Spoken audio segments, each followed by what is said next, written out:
Hello, Pitch Warriors, and welcome to our Friday night live show with some amazing middle grade mentors. We've already been discussing everything under the sun this past half hour gearing up to the show, and I'm just in awe of their knowledge, and you will be too. So without further ado, I'm Nikki, your host for the evening, but let's get to introductions, starting with Kayla. Hi, I'm Kayla Carter. I am the author of 5 books, 2 middle grades and 3 YAs. My most recent book is Forever or a Long, Long Time. And I live in Brooklyn, and I really love middle grade. So that's me. Nikki? Is it over to me? Hi, I'm Kate Foster. I'm an editor, freelance editor, and also I work editorial director at Lakewater Press. I write middle grade. I have a book out there that won a little award a couple of years ago. Love middle grade. Nothing not to love about middle grade. And this is my 3rd year as a mentor. Over to the next person. Hi, I think it should come to me eventually. All right, good. I am Mike Grasso. I am a middle grade author, just like everyone else. My one and only book I have out is called I Am Drums. It is a contemporary middle grade with obviously a very big music focus and about following your passions. I'm happy to say that the Illinois Reading Council chose it for its 2017 Illinois Reads list, so that was a nice thing to hear. And other than that, I'm really interested in being a mentor to read some other good contemporary and realistic middle grade. Hi, I'm Nikki Lenz, and I am represented by Kate Testerman at KT Lit. My debut novel is called Bernice Butman's Guide to Halfway, and it is coming out by Random House in 2019. Awesome. Thanks, guys. As you can see, these people are already super cool. If you have questions for them, and they can be about anything, even if you're not a middle grade writer, if you have something just on queries or craft or writer life, please send them our way. Our Twitter captain tonight is Brighton Walsh, and she is manning #AskMentor, and we're going to try to answer as many as we can. We're going to start off with a question from @ST Sterlings, and that's, do you recommend printing out your manuscript to have a hard copy to mark up, revise, and edit? So how about we go into that, but how about we all just talk about your revision process too, because I know that's all different. Let's start with Kate. And you're muted still. There you go. Yeah, I couldn't get it to work, sorry. So yeah, I think printing out hard copy, although not necessarily environmentally friendly, is a very good idea. You can definitely pick up on a lot of errors and typos and just the little things, I think, if it's hard copy in front of you. So I would recommend that at some point during your revision process. Also, I would definitely recommend, if you have one, is sending your book to an e-reader. If you have a Kindle or whatever, just send the Word document to that, because that's, again, you're reading it as you would any book, and again, you can pick up a lot, I think, of little errors or sentences that don't flow, etc., etc. So yeah, that's another tip. But yeah, as for printing it out hard copy, I think it's worthwhile at some point in your process. That's a really good question. I think each writer has their own way that's best for them to revise. For me particularly, printing out a hard copy, it feels great to hold in your hands. It doesn't really work for me for revision for a couple reasons. The biggest one being my handwriting is terrible. So when I try to mark up the revisions on it, I sometimes can go back to it and I have no idea what I wrote. Or I'm also a little obsessive. If I don't cross out a word through exactly the middle of it, then I get really upset. And for me, for that reason, editing and revising on the computer is better for me. that doesn't mean it's better for everyone. I think you really have to decide what's best for you and what is best for your brain and your style. But yeah, for me, it's a little tricky. I, for instance, wrote, that is my handwriting. Yeah, as you can see, it's not very good. So unless you want to look at a whole manuscript of that, kind of messy. I think it's beautiful. I just have to say that real quick because I have chicken scratch handwriting, and I mean, I could at least make out what letters are in yours. Mine look like another language. Yeah, sometimes I can't even make it out. I'm glad to hear you can. Nikki, would you like to go next? I do always print my manuscripts off, but I usually wait until after I've done a few rounds of edits, just so that it's mostly to catch little grammar kind of errors or typos or things like that.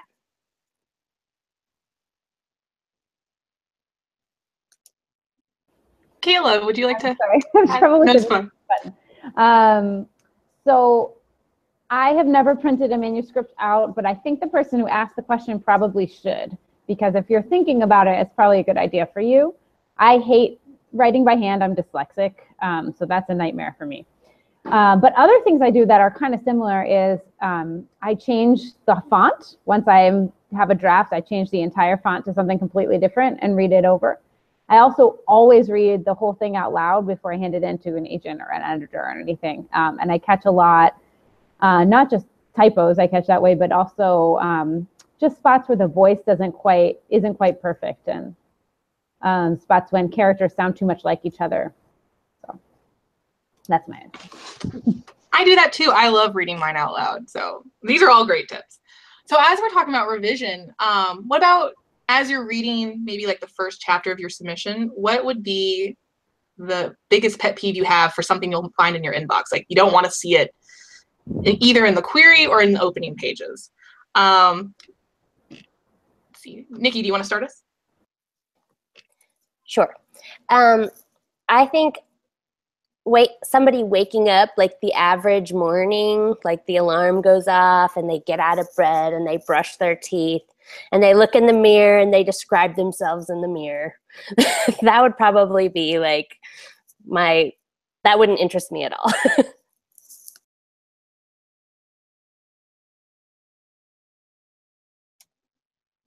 Kayla, would you like to go next? I agree with that completely. And I also think that sometimes really good books start that way. You just should chop your first chapter if that's what it is. Like, doesn't necessarily mean it's a bad book, just chop it off. But that does mean it's probably not quite polished enough. I just think a flat voice, or my biggest pet peeve really is books that seem like they're talking down to kids, because you're writing for 8-year-olds or 10-year-olds doesn't mean you need to talk down to them and make them feel small. So I don't want books that are trying to teach a lesson. That kind of, it's not fun to read. I want books that are, and I want to read books that take the readership really seriously. So that would be my biggest pet peeve, I think.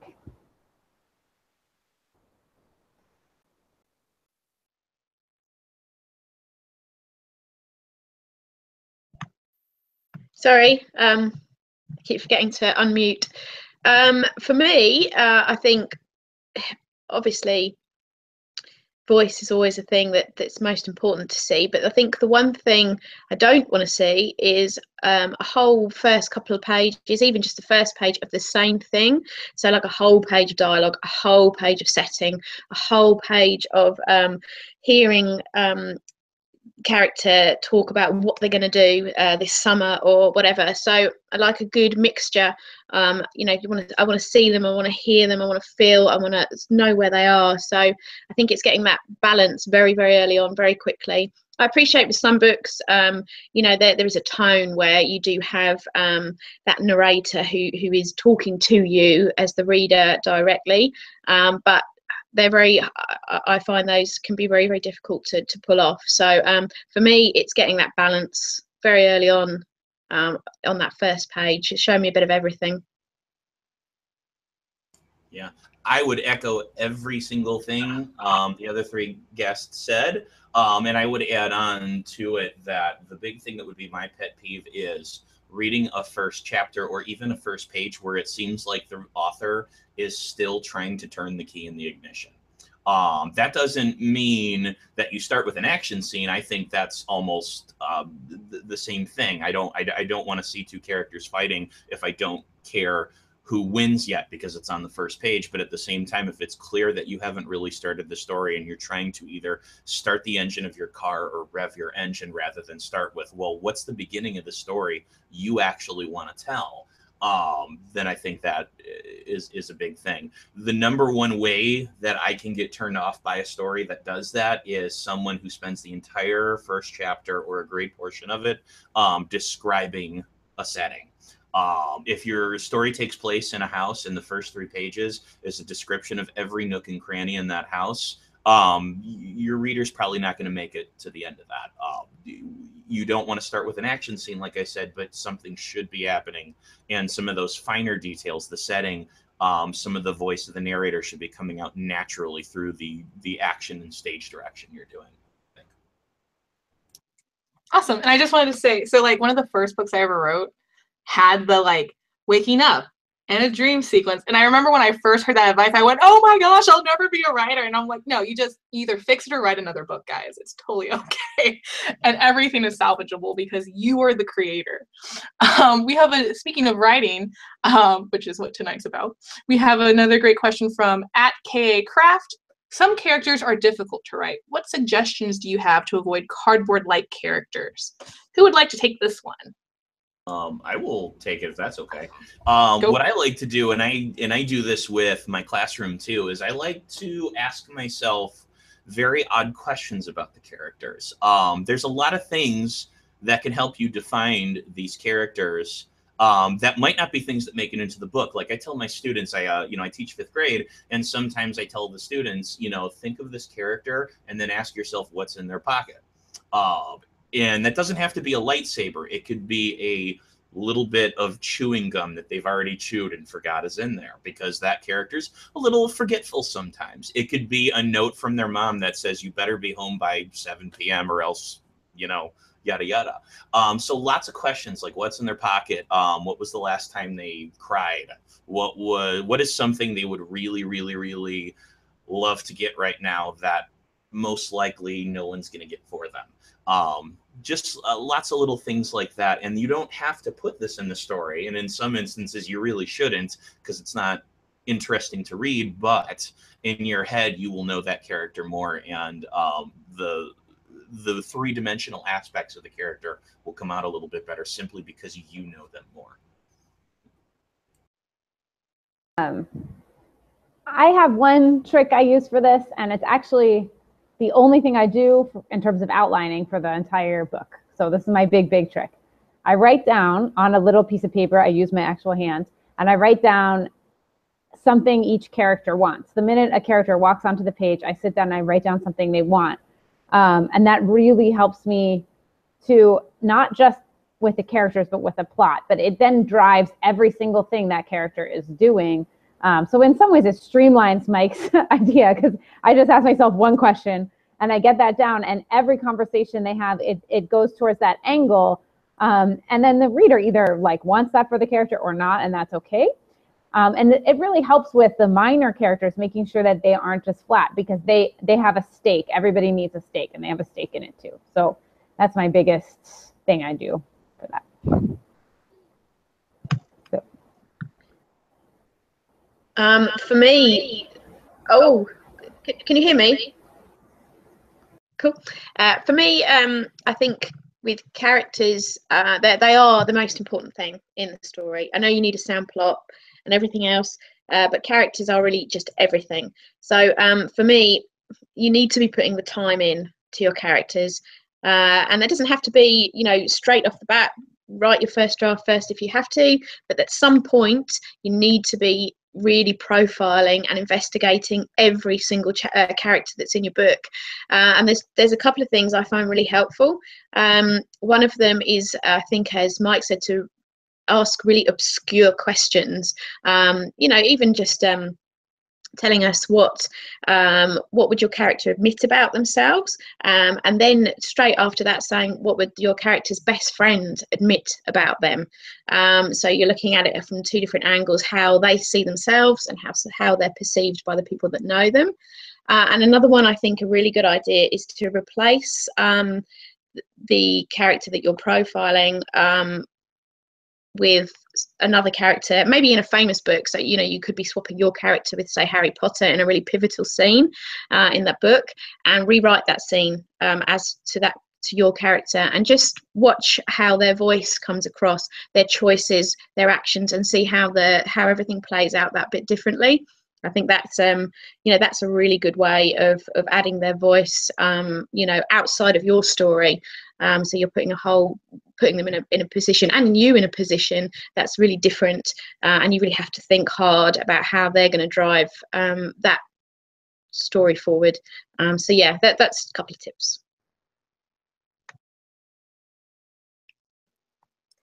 I think one thing that newer authors do that's kind of a mistake in this area is they'll make lots of lists and fill out all these worksheets about their characters, and they have all these like random details about them, but they don't think about their characters having a past and how the past impacts their worldview through your story.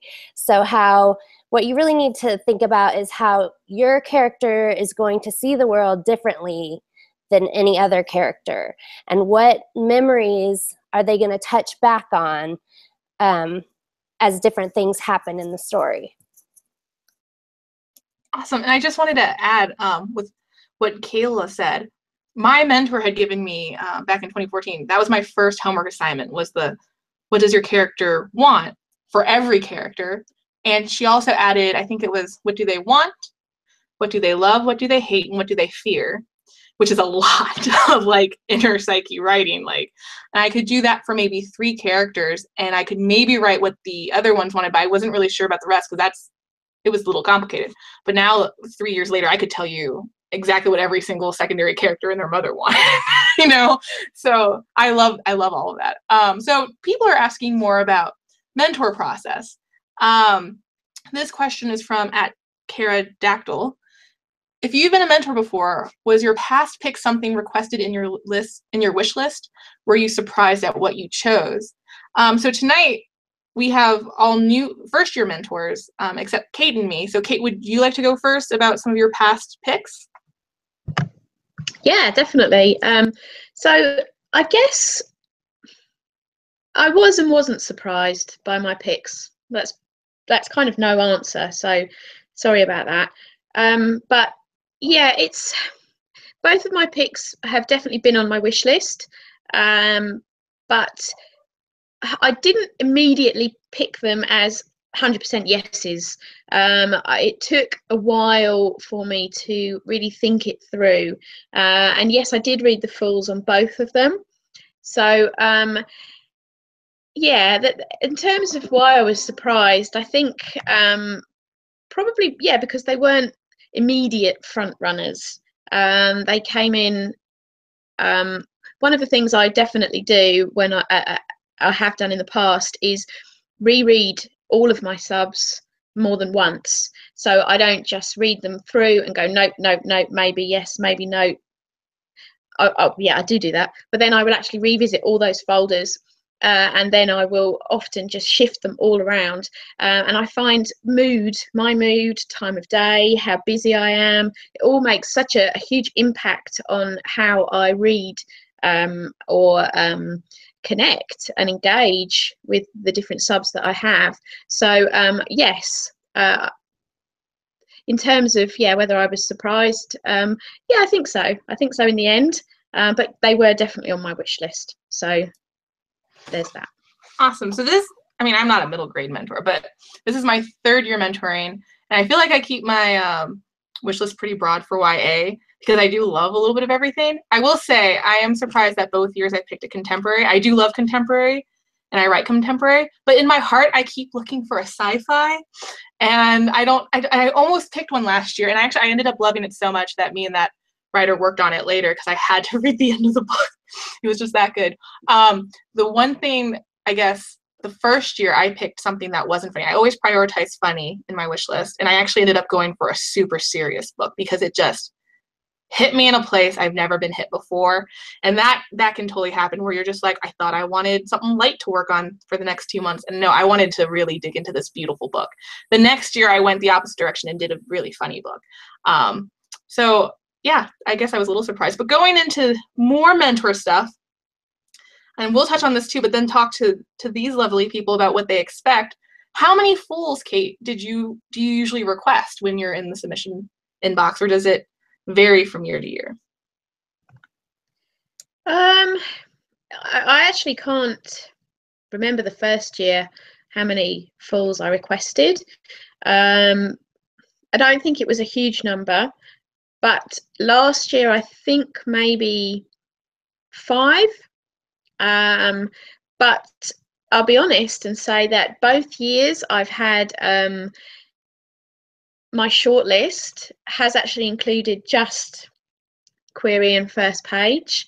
Yeah, I know. Just, I don't know, why not? I like to live a bit dangerously and, you know, take some risks. But yeah, probably saying that they were because, as I say, I do revisit, and I revisit my subfolders right up until the day, hours before I make my pick, just in case I've missed something, or there's one there that, yeah, I didn't read at all. You never know. So yeah, I just like to keep my options open until that last minute. I do it in restaurants as well. I always have like 3 meals on my shortlist, and I wait till the waitress comes over, and then I have to pick, and it's exciting like that. That is so. I don't live a very riveting life. I love it. I read a lot of mine during nap time with my kid. Like let me read as many as I can. I'll say the first year as a mentor, I was so excited. I think I requested like 20 fulls, and I ended up like sobbing over them because I couldn't read them all. And I'm like, what am I gonna do? So last year, I think I requested 3. So what about you guys? What do you think is your strategy? How do you want to organize your inbox? What do you think you're gonna do? Let's start with Mike. I think what I really want to do is I'm going to start by looking at the things that really jump out at me. I have in my wish list really talks a lot about contemporary middle grade, but it leaves the door open for fantasy, for sci-fi, for funny, as long as, you know, this is really funny stuff and not stuff that, you know, adults find funny that kids are like, nah, sorry, that's a dad joke.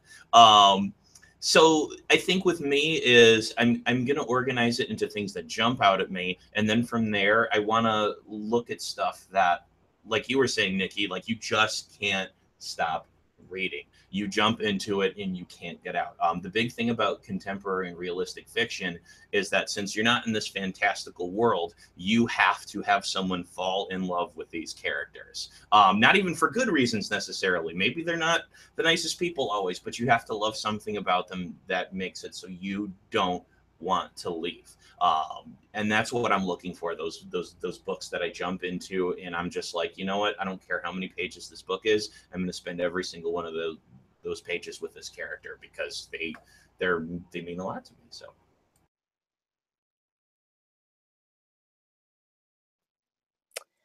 I think I'll just kind of what Mike said, just whatever jumps out at me and I can't put down. That's what I'm looking for. And really, I think my wish list was pretty specific that I want something happy. So I want a happy place to live for the next couple months. So that's what I'm looking for. I'm looking for something depressing. No, just kidding. But only sort of kidding. But the biggest thing is a character I'll love, and like Mike said, but I think that's true. I mean, I write contemporary, but my wish list is open because I love to read fantasy and other genre, magical realism, etc. But I need a character that I love from the first page, so that's really, really important. And in terms of a strategy, I don't have one because I can't even, my brain can't figure out what this is going to look like at all. So I have never been involved in any level of pitch wars before. So I'll find a strategy once I'm in the middle of it. And Nikki, didn't you say earlier in the pre-gaming pre-show when we were talking about full requests that you wanted to share with everyone? Oh, yeah, we were talking about full requests, and I just wanted to put it out there to all you hopefuls that 2 years ago when I entered, I got 4 full requests, and I was so excited, and I was sure that this was going to be my year. And I didn't get in. So it's great to be excited, and you totally should celebrate those because that was the book that got me my agent. But just know that just because you got full requests doesn't necessarily mean that you're golden. So we just got a really cool question from @Miffy Seidman. I apologize to anyone if I butcher your names. Many middle grade readers read above grade level, but can't read the same content and language of YA. At what content do you draw the line? Who would like to take this first? Kayla? Yes. So my first, can you hear me? Okay. My first middle grade novel is actually about a cult and a girl who is escaping from a cult. So I don't pay any attention to that, really. I always say that I write books about kids, not books for kids. I want them to feel just as bookish to a grown-up who's reading it with the kid as it does to the kid. So in terms of language, you have to pay attention to, but my books have alluded to all sorts of things you would not expect to find in middle grade, and teachers like them. And so I think really the content question is a dangerous one because you'll end up editing yourself in ways that you shouldn't. So I think just go for it, just watch the language and then go for it. And make sure that you're writing from a middle grade's understanding and standpoint. So that's it. I would totally echo what Kayla said, and I would also say it's really important to make sure it's never a bad thing to try writing the book first. You don't want to totally put up a stop sign before you've even written the first sentence. There's a lot of topics in middle grade that a lot of people would have said 10, 20 years ago, oh, no, we can't do that with kids. I mean, I've been a teacher for 6 years. And when I first got into my classroom, even then there was content that I was putting myself on the line by including it in my classroom library. And every single school year, despite some of the things going on in our country right now, there are more things that we're able to share with kids to show all these different types of topics. I would say with middle grade, take what you feel you want to put in middle grade and take what feels real to you at that age. Because remember, the real kids are going to read it and they know things.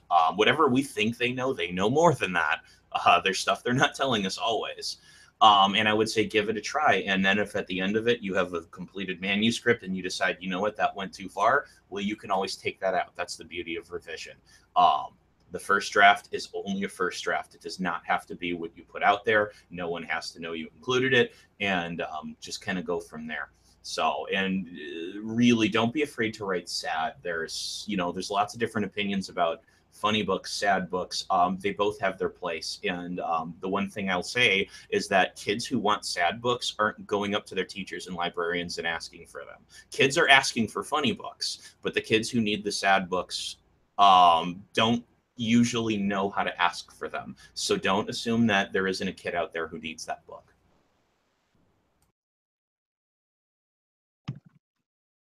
Yeah, I kind of echo really what Mike just said. He not only went before me, but he's actually taken what I wanted to say. But yeah, I don't think in middle grade there are topics really that can't be discussed. It's more how they're touched upon and how they're discussed. Middle grade kids are still kids. They're still innocent and they need to hang on to their innocence. I know that, you do have a lot of kids out there that are growing up way before their time. But I think it's our duty as middle grade authors to make sure that what they see in books, okay, does reflect reality, but also allows them to be children and to keep in touch with their age, and what's appropriate for them. So, there's nothing wrong with having touching upon violence, drugs, all those kind of things in these books, but it's the level of how much you're going to include them. You know, don't make them in the forefront if you can, that they can be there, but I think they need to be in the distance, you know, and always seen through your character's eyes. So how are they seeing it? How are they translating what they're seeing? Yeah, it's a really difficult one. But yeah, as Mike stole from me, you know, write these things. And then, you know, that's why you have to have beta readers and people that can say, oh, I was really uncomfortable when I was reading that. It just didn't feel right for this age group. So yeah, don't be afraid to give it a go if it feels right to you, but definitely take people's advice if you're thinking perhaps this is a little bit risky.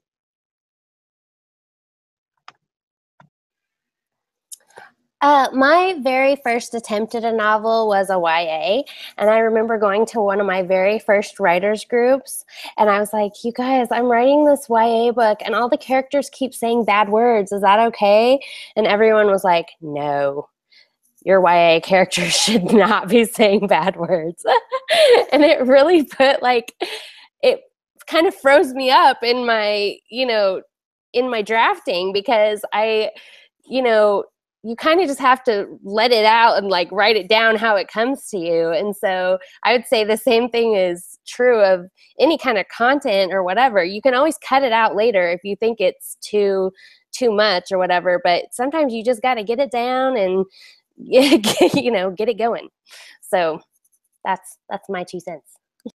That's so funny. I had the opposite experience with my first YA, where it was, why aren't they cursing? Who are these kids? You're writing them like they're bad kids, but they're saying like, gosh, man. And I think it's such an interesting topic, though, about middle grade and the line, because my sister-in-law is a middle grade guidance counselor. And she said that basically she has the issue where all the kids really want to read John Green, but the library won't include John Green because of the language and sexual content that's often in there. But it's such an interesting thing to open up and discuss. So we are halfway through the night, which means it's time to talk about Writer's Life apparel. Kate, would you like to show off some of your swag and meet yourself and show it? Because when you talk, it'll... You have to make yourself big by talking. But here's my mug. This is the new logo for this year. I'm sorry. I get all confused. Writer's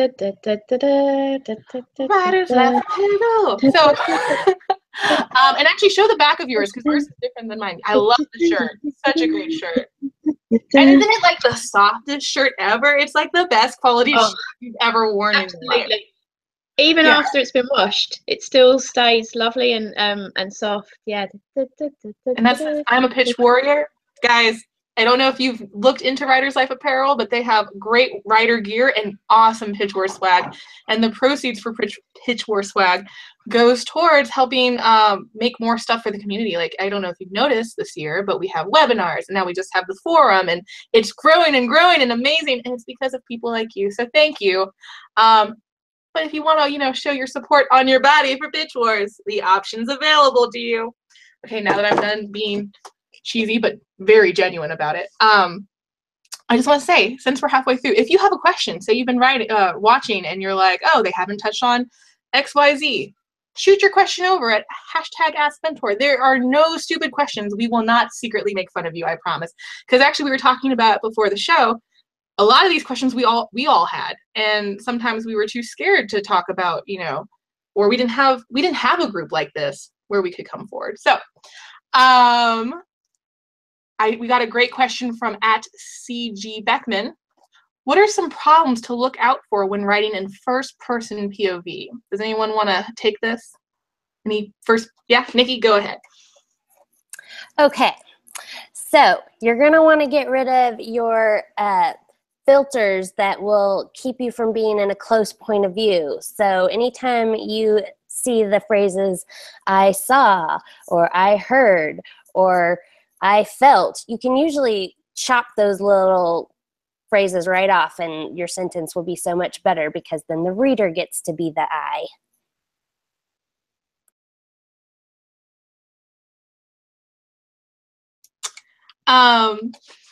Kate, Mike, anyone wanna go for it? I'll jump in. I think the really big thing to remember when you're writing first person point of view is unless you are using multiple perspectives, your reader is going to be in that character's head for the entire book. And so if the voice of that character doesn't work, wow, that'll be really tricky to pull off. I had one of my books that never got published, and it shouldn't be, don't worry. It was in first person, and one of the things that it had even gone to an agent for a revise and resubmit, and what they said at the end of the day is they said, you know what, it's really hard to be in this character's head for 200 pages, because it was it was a little bit of a darker book that I had written at the time before I was writing more middle grade. And so it's important just to remember things that whatever you're creating as their voice is going to be doubly important, just because they've got to stay with it that whole time. And yes, what as well, cutting off those filter pieces is very good too. I'm going to hope that I did not steal Kate's line this time. A bit, actually, a bit. But yeah, I think the problem with, or one of the problems that can arise with first person POV is, to just get utterly and totally lost in this person's thoughts, and just forget that there's action outside. The reader still needs to be able to see what's going on. Okay, yes, it's all through this character's eyes, but I've read a lot of books and a lot of manuscripts that you're just so caught up in this person's thoughts that it just becomes a very repetitive read, a very hard read, and it kind of just drains your energy. So it's all about balance. I think any book really, it's balance. It's making sure that you're constantly making sure that you have the dialogue. That's another thing. I knew I was babbling because I forgot what I wanted to say.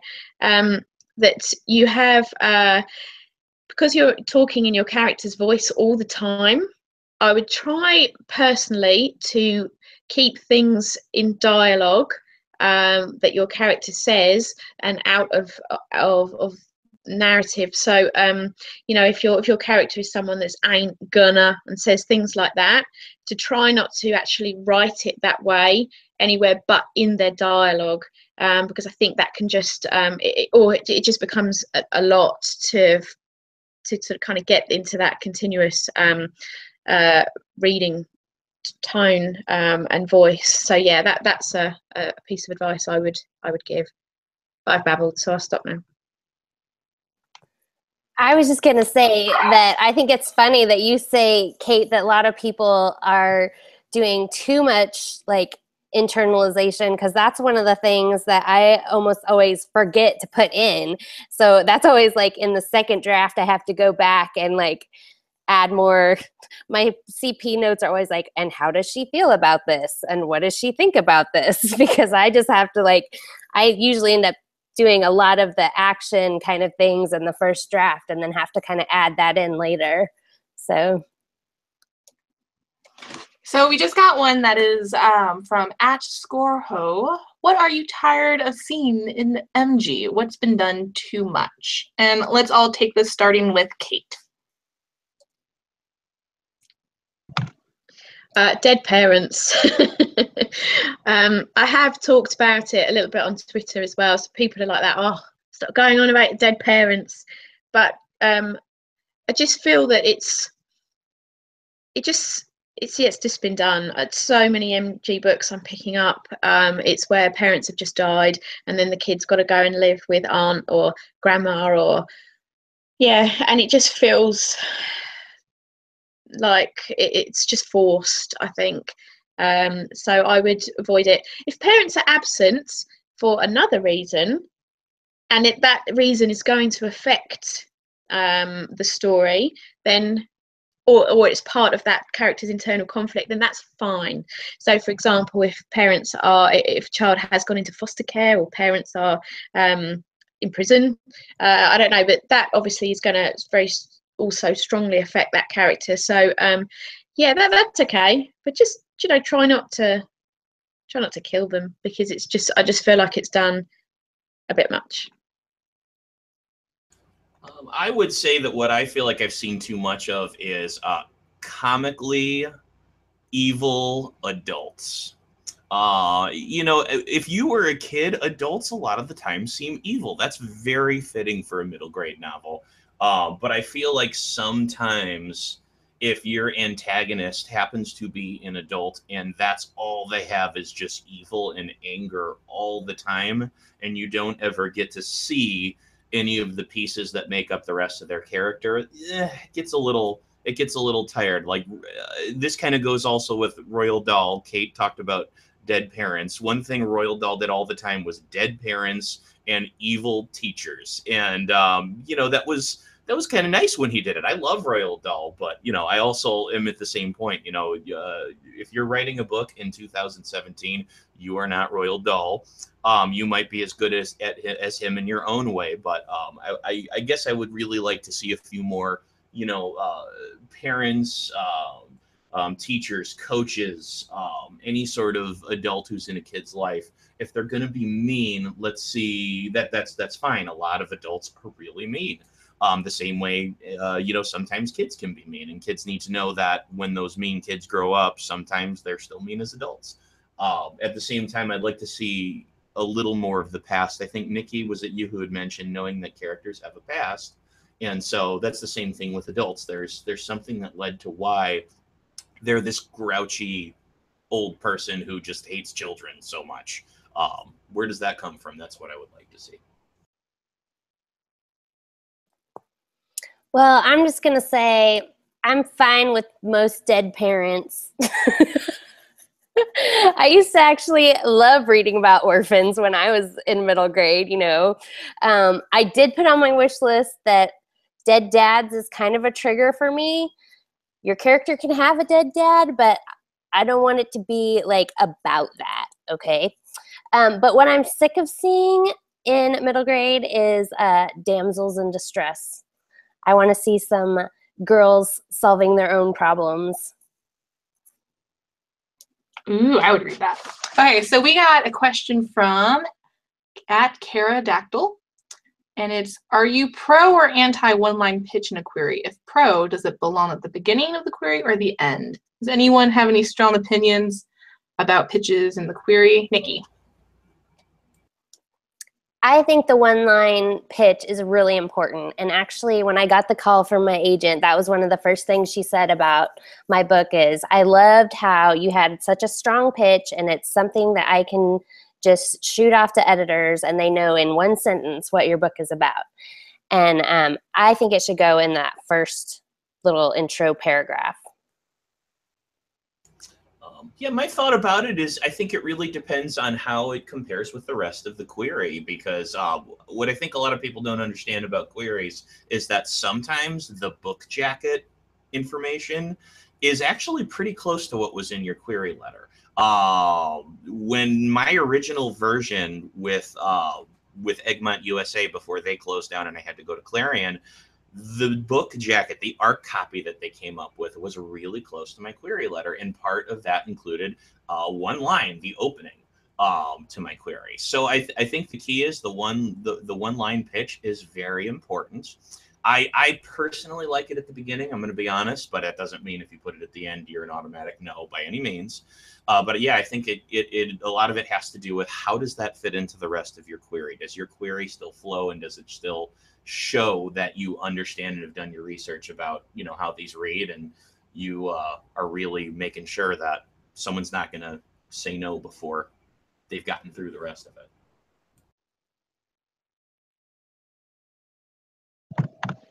Yeah, I think one-line pitch is one-line pitch is important, but I also again just echoing what Mike said, that it has to somehow work with the rest of the query. So yeah, make sure it blends and flows.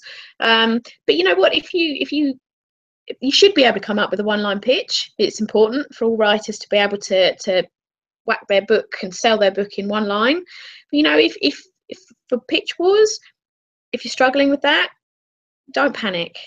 Don't panic, because that's what we're here to help with as well. So or I imagine most of us are here to help with query letters as well. So you know, if your query to us doesn't have that one line pitch, don't panic. If it's not your forte, don't panic, we'll help. So yeah, just do your best you can, and we will assist. And I just wanted to say that with my book that got me my agents, I've never done the one line pitch. It just didn't fit my book. So if it doesn't fit your book, don't feel like you have to force it. If it's like high concept, then like that would be the best way to showcase it for sure, but don't feel like you have to be forcing it. Okay, so we just got a great question that I'm actually kind of giddy about. It's from @Robert Ackmeow. I hope I pronounced that correctly. How much do your own first drafts differ from the finished product? I think we should all take this. So let's start with Nikki. My first drafts are a hot mess. Like, I don't even let anybody read my very first drafts. I have to do serious work on it before I even give it to my super nicest CP. So yeah, you should never be comparing your first drafts to published books. They have gone through so many revisions. It's ridiculous. So yeah, just that's all I have to say about that.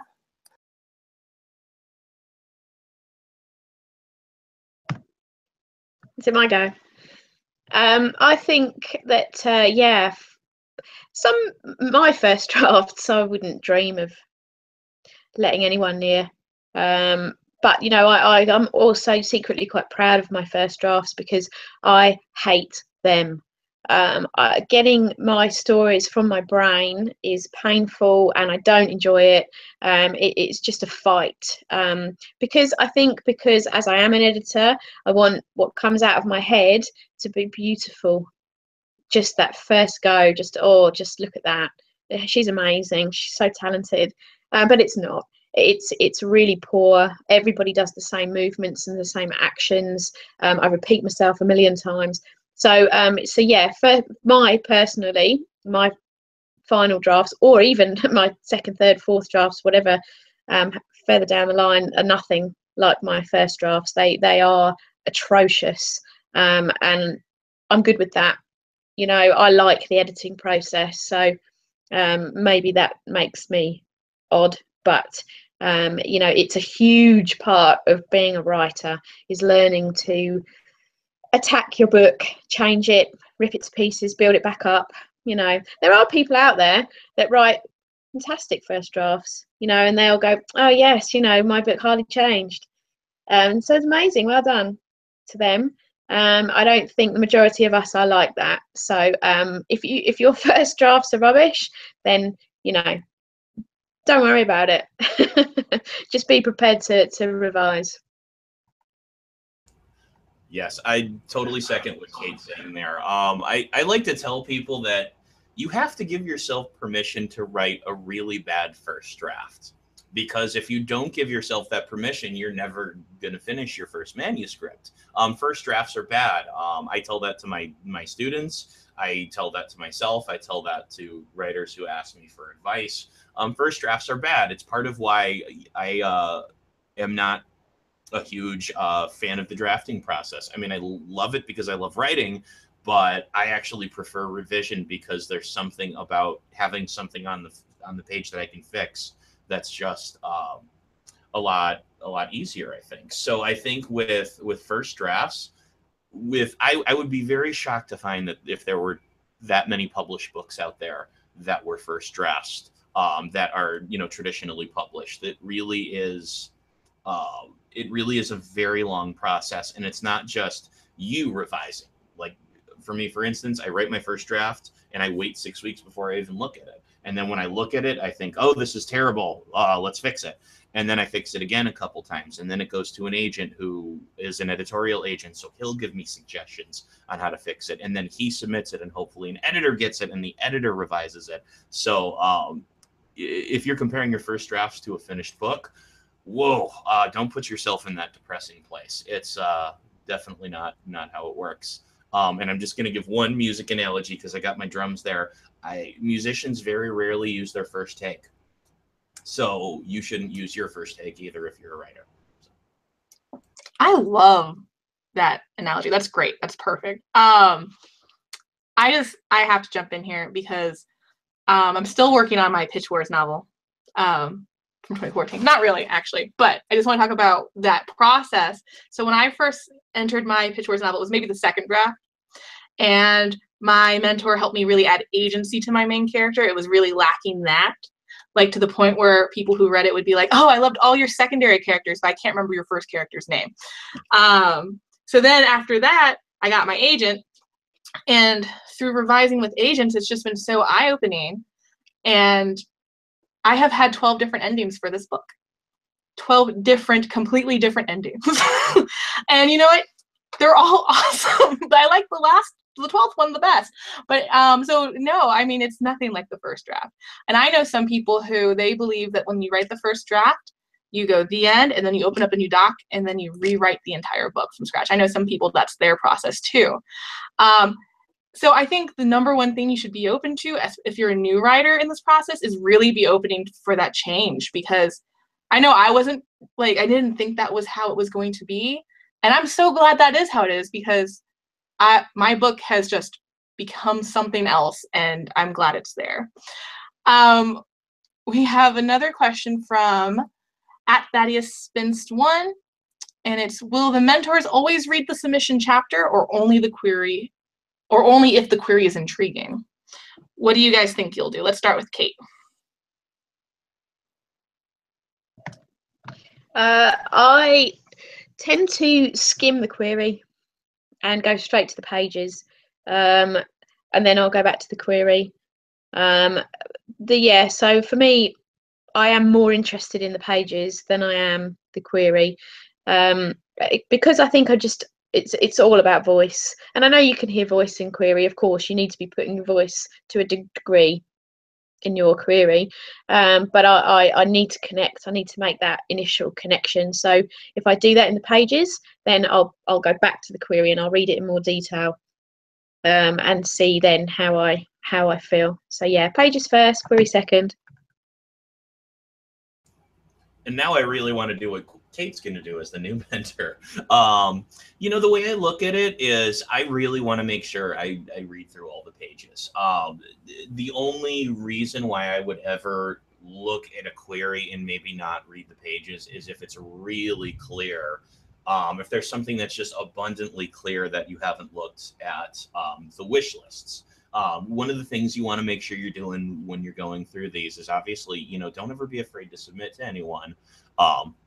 But also, you know, I think a good practice is to make sure that it's, you know, it's kind of clear that you're targeting specifically. You know, there's all this talk about how the odds in publishing are really bad, and they're not that bad if you are targeting, you know, your queries a little bit better. And so I think that's good practice with Pitch Wars, is to do that. But otherwise, I would see myself reading any of the pages I get. I feel like that's where the magic's really going to happen. And there's nothing that would make me more terrified than thinking that I skipped over a wonderful book because, well, you know, queries just weren't there. That wasn't their bag of tricks to show. I really want to know if the pages are good. And if I want to keep reading, I will ask for more pages, regardless of whether the query's good. I promise to read all 5 submissions that I get. You're not getting only 5 submissions. Can we just say, let's just stop for a timeout here. Writers always have doubt, even as mentors, because you think we're not going to pick you, and then we think you're not going to pick us. Okay, go back to what you were saying. But I agree that the pages are more important than the query, and I'm actually pretty good at queries, I think. So if your query sucks but your pages are good, I could probably help with that. But back to those first drafts, I just want to say, don't send us your first draft. We don't want to read that. You should have a polished manuscript that you're sending to us. like almost ready for an agent. That's what we want. Awesome. And we have a great question from at H_M_Roberts. And that question is, what are your unique strengths as a mentor? And I think we should all answer that too, because you all have beautiful, beautiful strengths. And let's start with Kate again.